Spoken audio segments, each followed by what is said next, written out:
நல்லூர் எனக்கும் நாளும் வளர்ந்தட எதிர்க்கட்சி சொந்தக்கால் அனைவருக்கும் மாலை வணக்கங்க.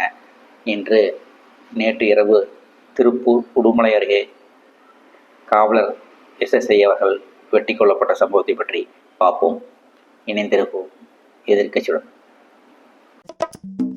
எதிர்கட்சிகள் நாட்டில் எல்லாமே ஆளுங்கட்சி தோத்து எதிர்கட்சி தான்.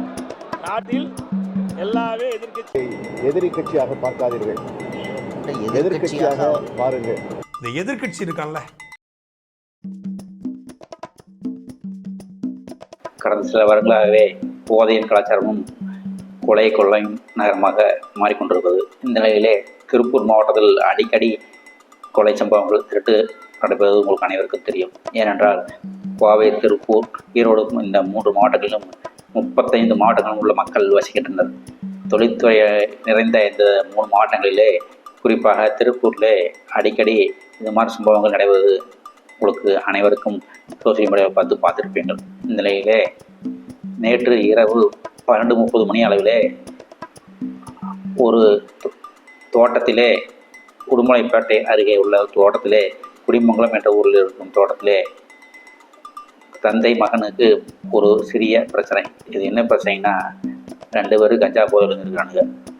நைட்டு 10 மணிக்கு மேலே அப்போ சரக்கு தெரியாமல் வாங்கி அடிச்சிடறான்னு சொல்லி மகனுக்கு சண்டை வந்துருச்சு. மறுபடியும் வாங்கிட்டு வந்து சரக்கு வாங்கிட்டு எல்லாம் அடிச்சுட்டு கும்பாலம் முடிச்சுட்டு இருந்துக்கிறானுங்க. அந்த போதை ஓவர கஞ்சாம் சரக்கு ஒட்டு கடிச்சதுனால எனக்கு போதை ஓவராகி 2 பேர் சலசலப்பு ஏற்பட்டு அடிதடியே ஏற்பட்டிருக்குது. இதில் சிறு காயமாற்றிருப்பது மகனுக்கு. நிலையிலே கந்தா போதையிலே சண்டை கட்டிருப்பதை பார்த்து கொண்டு தோட்டத்தில் பக்கத்தில் இருப்பவர்கள் உடுமலை போலீஸ் ஸ்டேஷனுக்கு ஃபோன் பண்ணி எப்படி சண்டை கட்டுக்கிறான்னு சொல்லிக்கிறாங்க.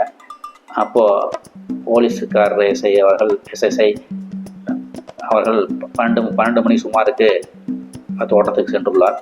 தோட்டத்துக்கு சென்று அவர்கள் சமாதானம் பேசும்போது அவர்கள் எஸ்எஸ்ஐயை படுகமாக அறிவால் பல ஆயுதங்களும் தாக்கி கொலை செய்தனர்.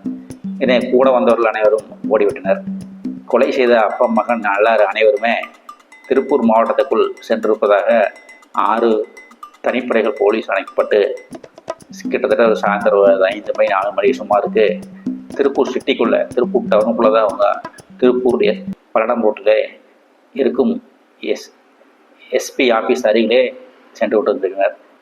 எஸ்பி ஆஃபீஸ் அவர்களே இந்த கொலை செய்த நபர்கள் சென்றபோது இவர்கள் எங்கே செய்கிறார்கள் என்று போலீஸார் கேட்டபோது சரணடையத்தான் செய்கிறார்கள் என்று நினைத்து கொண்டு சரணடையும் போது கைது செய்தார். இது அடிக்கடி நடக்கிற சம்பவங்களாக இருக்குது. தமிழ்நாட்டில் யாருக்குமே பாதுகாப்புள்ள சூழ்நிலை ஏற்பட்டாலும் இது புதுசாக இருக்குது. ஏன்னா இது அப்படியே அந்த பக்கம் மதுரைக்கு போய் பாருங்கள். மதுரைக்கு இன்றைக்கு திருப்பூருக்கு ஓட்டுறப்பின்னா அங்கே திருவோணம் அஜித்குமார் வழக்கு உங்களுக்கு தெரியும். அஜித்குமார் 5 காவலர்கள் அடித்து கடந்த மாதம் கொலை செய்யப்பட்ட செய்தி பரபரப்பாக பேசப்படுவானது. இதில் பார்த்தீங்கன்னா திருப்பூருக்கும் திருப்புவனத்துக்கு வித்தியாசம் ஆப்போசிட்டாக இருக்குது. திருப்புவனத்தில் போலீஸ்காரர் 5 போலீஸ்காரர் சிபிஐ தனியாக எடுத்து விசாரிக்கணும்னு சொல்லி கடந்த 2 நாளாக விசாரித்து இன்று மாலை தான் மதுரை சிறைச்சாலையிலே அந்த 5 காவலர்களையும் அடைத்துள்ளனர். அப்படியே இந்த பக்கம் பார்த்தா இரவு 12 மணிக்கு இப்படியே இருக்குது. நேற்று இது அடிக்கடி நடக்கும். இதுக்கு தீர்வு என்ன என்றால் மது கலாச்சாரம் தான். மது போதையிலே என்ன தெரியும், அவ்வளவுதான் காட்ட முடியும். அதுக்கு மேல காட்ட முடியாது. மற்ற கம்பெனிகள் காட்டலாம், ஆனா எங்க கம்பெனி காட்ட. எதிர்கட்சிகள் நாட்டில் எல்லாமே ஆளுங்கட்சி தோத்து எதிர்கட்சி தான். நாட்டில் எல்லாமே எதிர்கட்சியாக பார்க்காதீர்கள், எதிர்கட்சியாக பாருங்கள். இந்த எதிர்கட்சி இருக்கான்ல,